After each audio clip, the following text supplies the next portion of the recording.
Bueno, hola chicos y chicas de tercer año.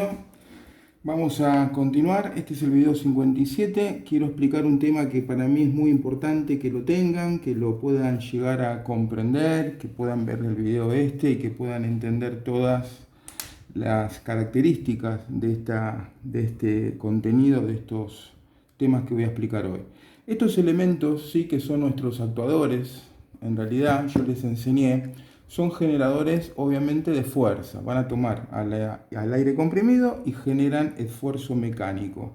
Por eso se dice que transforma la energía estática, quieta, en reposo del aire comprimido, y obviamente son generadores de fuerza. Cuando este elemento que se llama vástago se desplaza hacia afuera, es avance, así vamos a hacerlo como lo dibujamos siempre en nuestros circuitos, y genera también su retroceso. Son generadores de fuerza en todas las operaciones que realizan. Acá lo vemos, por ejemplo, en una representación gráfica que hice de una máquina de sellado para poner, por ejemplo, la marca. Yo tengo que hacer una fuerza determinada para sellar, para marcar. En este caso, en un elemento de, obviamente, transposición de paquetes, vienen por una altura determinada y tienen que subir unas cajas hacia otra, y hay otro actuador que las va a expulsar. El cilindro A lo que hace es levantar la plataforma, el cilindro B expulsa la pieza para que siga su recorrido. Acá tengo otro dispositivo, que obviamente es para remachar. Necesito hacer una fuerza determinada para obviamente colocar el remache. Este es el que hicimos ya de la máquina de taladrado, de agujereado. Bueno, una colocadora de pernos. Todos son elementos que nos dan las pautas claras de que estos actuadores son generadores de fuerza. Y eso es lo que vamos a aprender hoy. Algo les adelanté en el circuito, perdón, en el video número 54, ver también video 54, que acá hablamos del control del caudal, ver también video 54. Hablamos de controlar la presión de aire comprimido y por ende, mediante el control de la presión, yo controlaba la fuerza. Y les había planteado y les expliqué un poquitito esta ecuación, perdón. Cada vez que hay una fuerza que se aplica a una superficie, genera un efecto que se denomina presión. Si ustedes miran el video, van a acordarse, algunos ya lo vieron por supuesto, y se lo van a acordar, que yo hice una relación de estos tres elementos con un ejemplo muy práctico, muy didáctico, de tres vehículos en la playa, donde se nota bien distinto lo que es la masa, que la vamos a considerar fuerza, una bicicleta, un auto y una camioneta grande de 4x4, por ejemplo, o un camión. También notamos que hay una diferencia muy importante entre los tres con la superficie, y dijimos que el efecto que se producía, el hundimiento en la arena, era el resultado de la fuerza, peso, sobre el área de la rueda o del neumático. Y notamos que no necesariamente el que fue más pesado, que es el camión o la camioneta, fue el que se hundió más, sino todo lo contrario. ¿Por qué? Porque a menor superficie, más presión. Ahora bien, si yo, basado en ese ejemplo, agarro la bicicleta y coloco a un chico, por ejemplo, de 9, 10 años, ¿sí?, a circular, y después pongo una persona un poco más robusta, un poco más pesada, con la misma bicicleta, voy a notar que al mantener la superficie constante, si aumenté la fuerza, aumentó la presión. Quiere decir que de esta ecuación se desprende que fuerza y presión son directamente proporcionales, y siempre que se mantenga la superficie constante. Y a fuerza constante ahora, cuanto más superficie existe, menos presión hay. Significa que son inversamente proporcional. Recuerda que inverso es cuando uno sube, el otro baja, y proporcional que lo hacen en proporción. Ya sabido esto y comprobado que esta ecuación está perfecta, voy a despejar fuerza, y dijimos que era directamente proporcional a la presión y a la superficie. Quiere decir que si yo tengo este actuador y quiero generar una fuerza determinada, vamos a suponer 20 kilos fuerza, ¿sí?, para poder hacer más fuerza necesito aumentar la presión. ¿Por qué? porque obviamente o aumento la presión o tengo que cambiar el actuador. ¿Qué va a hacer la superficie? El área donde toca el aire, donde empuja el aire, ¿sí? Quiere decir que ahora lo vamos a aplicar a actuadores, a cilindros neumáticos. Si yo mirara un cilindro neumático en corte, voy a encontrarme con la tapa, obviamente, delantera, ¿sí? El tubo camisa. Acá está el émbolo, que es obviamente donde empuja el aire comprimido. Y esta parte ya es el vástago, que es quien sale hacia el exterior con una especie de rosca que tiene en esta parte para obviamente acoplar el accesorio que yo requiera. Acá estaría la tapa ya trasera, ¿sí? Con su orificio. Estamos hablando de cilindros de doble efecto en principio, ¿eh? En el cilindro de simple efecto es mucho más fácil. Lo único que tengo que hacer, a lo mismo que voy a hacer acá, descontarle la fuerza que hace el resorte. Pues recuerden, que tiene un muelle que obviamente es el que hace que retorne a su posición de reposo. Entonces la fuerza tiene que vencer a ese muelle. Este sería la vista, digamos, del émbolo desde la cámara trasera, ¿eh? Acá obviamente es donde el aire que ingrese a presión, ingresa por aquí, ¿sí? Y va a generar fuerzas sobre toda esta superficie. Toda esta superficie que no es más que el área, ¿sí? Del émbolo. El área que es superficie. Esta es la fuerza.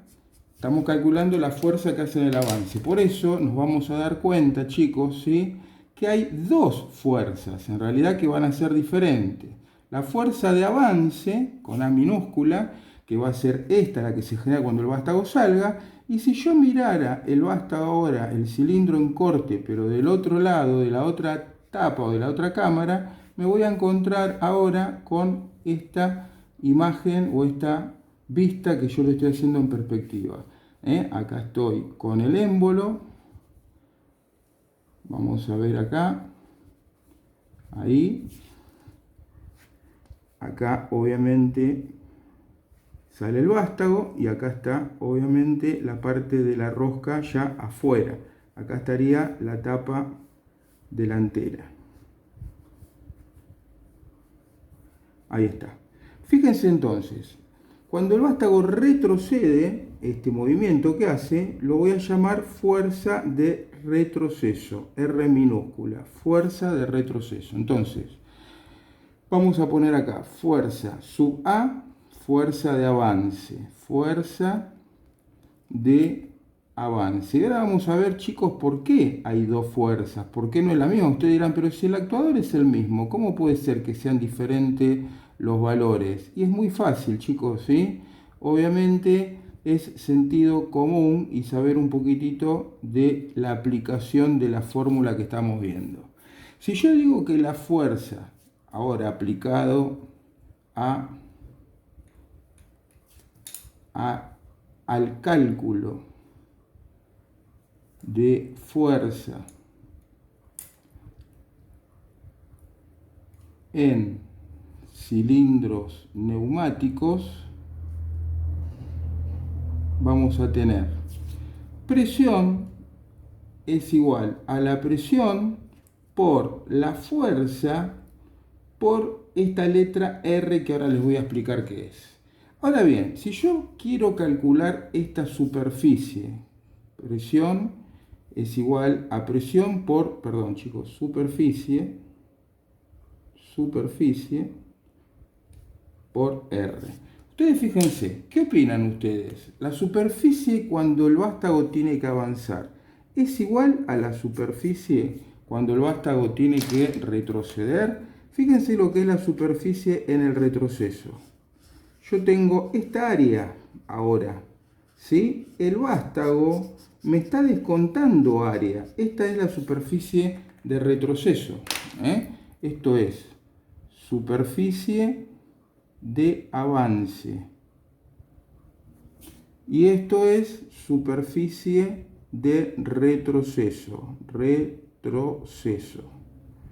Fíjense entonces, la superficie de avance es toda el área del émbolo, mientras que el aire cuando entra por el orificio de la tapa delantera, por aquí, ¿sí? lo que hace es contacto sobre esta área que está acá. ¿Qué opinan ustedes? ¿Es igual? No, no es igual, es más chica. ¿Por qué? Y porque tengo que descontarle lo que es toda esta superficie, que es la del vástago. Esto que yo estoy rayando acá es la superficie del vástago. Lo voy a aclarar acá. Superficie del vástago. Quiere decir que entonces yo ya me estoy dando cuenta que en uno de los dos movimientos hay menor superficie, chicos. ¿Sí? En el retroceso el aire hace contacto en menos superficie que en el avance. Por eso, siempre, siempre, siempre la fuerza de avance es mayor a la de retroceso. Fuerza de avance mayor a la fuerza de retroceso. Acuérdense que este signo en matemáticas significa mayor. Esto no es algo que yo lo logro porque lo quiero hacer. Esto es algo intrínseco. ¿Qué significa algo intrínseco? Que es propio del material, propio del componente, propio del actuador. Es algo que es por su construcción. Al tener el vástago, ¿sí?, que sale del centro y está vinculado al émbolo, el aire comprimido cuando ingresa no hace contacto sobre el vástago. El vástago está acá, el área del vástago. En tanto que cuando entra por la cámara trasera, sí, el vástago está acá, pero también empuja y es parte del área de empuje. Entonces, para la fuerza de avance, vamos a tener el cálculo haciendo la presión por la superficie de avance por R. ¿Qué es R, chicos? Yo les había enseñado que un cilindro tiene gomas, ¿sí? Si ustedes se fijan acá, fíjense. Esto se llama anillo rascador. Es una goma que abraza al vástago y evita que el aire se fugue hacia el exterior. Pero, ¿qué opinan ustedes? ¿No lo frena el vástago? ¿No le ofrece resistencia? Sí, obviamente quiere frenarlo. Después hay gomas en el émbolo, todo aquí hay un O-ring que camina, que cada vez que se desliza va rozando.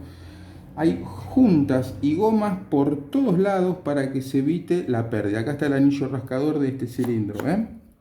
Acá hay otra goma que son estáticas, y el émbolo, este cilindro que está adentro, este pistón que está adentro, acuérdense, también tiene una junta, una goma que va rozando. Ese rozamiento lo tengo que tener en cuenta, y es esta R que está acá. R entonces es rozamiento de las juntas dinámicas, es decir, las que se mueven, por ejemplo la del émbolo, dinámicas, y estáticas, por ejemplo el anillo rascador, estáticas. Entonces, hay una tabla que el fabricante me va a decir cuánto vale R. Si yo no tengo esa tabla, se estima que R para cilindros de hasta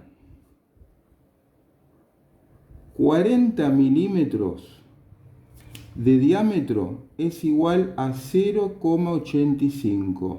No tiene unidad, chicos, ahora se los voy a explicar. Y R para cilindros mayores, mayores de 40 milímetros de diámetro es igual a 0,95. Si ustedes se fijan, si yo multiplico este producto de la presión por la superficie por un valor igual a 1, ¿no queda exactamente igual? Perfecto. Si yo lo multiplico por un valor superior a 1, le voy a incrementar un porcentaje.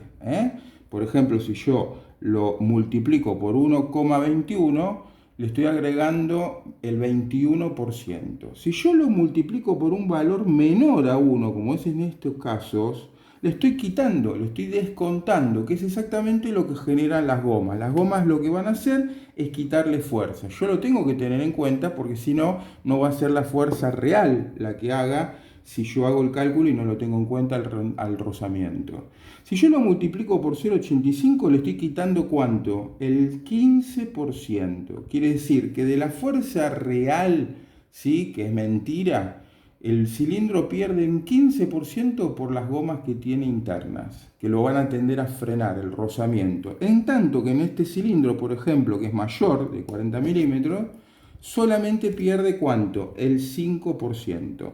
Aquí pierde el 15%, ¿sí?, en este cilindro, por ejemplo, que es menor a 40 milímetros, este tiene 20, y obviamente en el otro pierde solamente el 5%. Para la fuerza de retroceso, fuerza en el retroceso, yo voy a tener que hacer la presión por la superficie de retroceso, ¿sí?, por R. Es exactamente igual. Pero la superficie de retroceso, chicos, va a ser igual ahora a la superficie de avance menos la superficie del vástago. Vamos a aclarar todo. Vamos a poner fuerza sub A, fuerza de avance. Es obviamente esta fuerza, fuerza de avance, ¿sí? Vamos a poner S sub A, superficie de avance,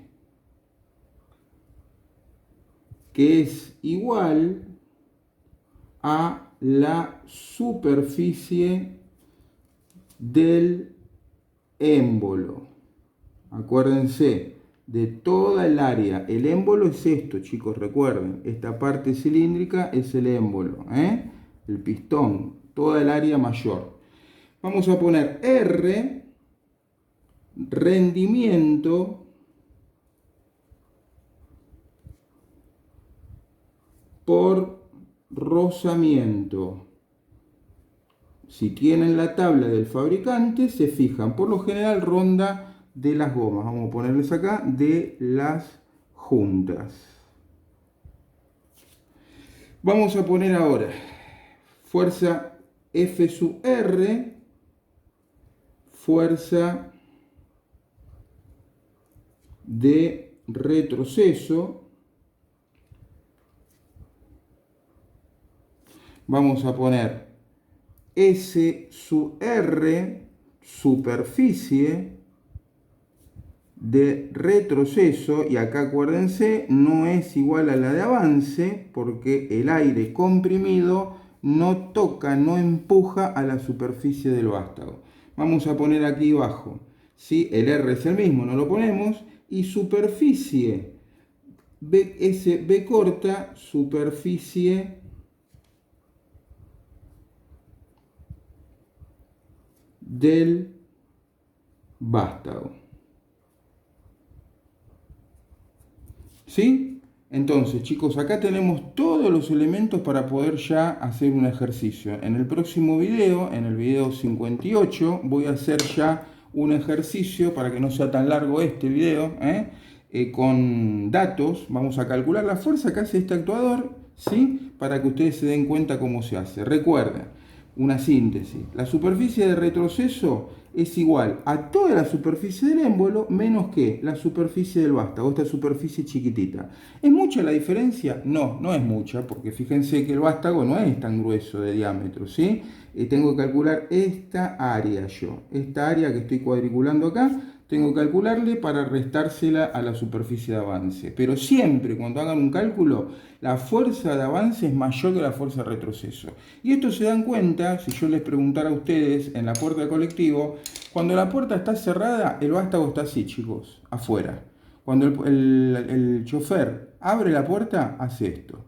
Cuando la cierra, avanza. ¿Por qué? Porque lo más importante no es mover la puerta, es cerrarla y mantenerla cerrada para que nadie pueda abrirla. El tema es ese, los pasajeros no pueden abrir la puerta, por eso ustedes entre puertas tienen una válvula que pone a descarga las cámaras y dice en caso de emergencia accionar la válvula. ¿Qué hace? Pone a descarga, saca el aire y ustedes pueden abrir la puerta sin ningún problema con la mano. ¿Por qué está con el vástago afuera? Porque hace más fuerza, le saca más provecho, más utilidad al cilindro en ese movimiento, en el avance siempre. Chicos, que sigan muy bien. Ahora, obviamente, ya estamos en condiciones de poder hacer un ejercicio con datos reales para poder calcular las fuerzas que hace un actuador en el avance y en el retroceso. Cuídense mucho y cualquier duda me contactan.